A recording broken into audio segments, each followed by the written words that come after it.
My name is Carissa Coy and I mostly do paintings. My mom always tells me this story about how I quit dancing and I didn't want to do a sport and all I wanted to do was find a watercolor painting class. And she found one at this community center. It wasn't really a big deal, but I ended up doing it for years and have been doing art ever since.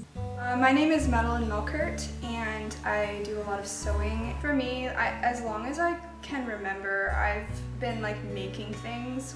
In high school, I went to an arts high school and I felt a lot of pressure from my parents to start to figure out what I wanted to do in college that was more career related. But as I continued into art school and learning more and more about the art world, I just could not see myself doing anything else.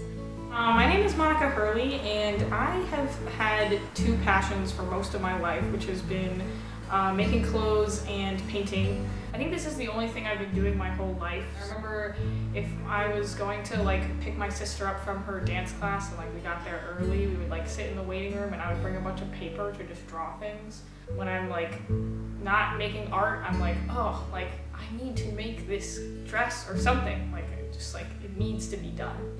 For me, I think a lot of this gallery exhibition has been about how God and our faith interacts with our artwork. I think that oftentimes when people think of Christian art, they think of praying hands or pictures of Jesus on the cross or pictures of Bible stories, Renaissance pictures.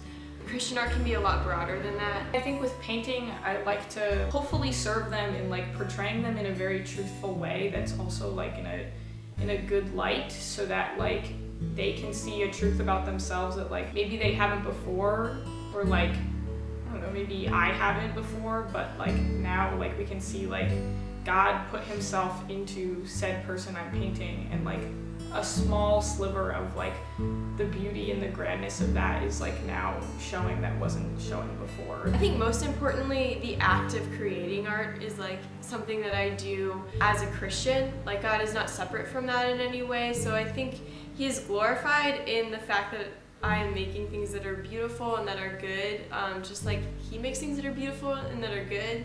I think that the Bible is really clear about doing anything to the best of your ability.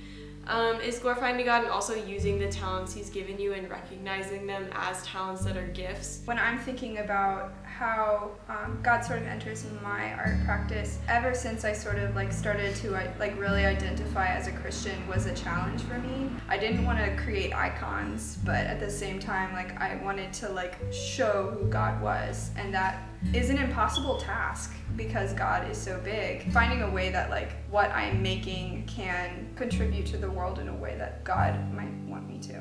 I think we're all definitely striving for selfless art in slightly different ways. I've been learning recently how thoroughly Christ permeates your entire life, and in that way not only is he perfecting us, but he's also unifying us. Just learning to look at people as God's own creation, what parts of ourselves that reflect God, and in the people we love, how we can reflect God as a community and as a whole, and just the continuous unmapping of all of that. I don't really hope that my art affects every single person who walks in. I don't really know that you can create a piece that can, but I do hope that maybe someone walks in and is affected by it. Sometimes it can be so easy to not be introspective about your art. This opportunity really gave me a chance to be purposeful and intentional about what I want my art to do, not only just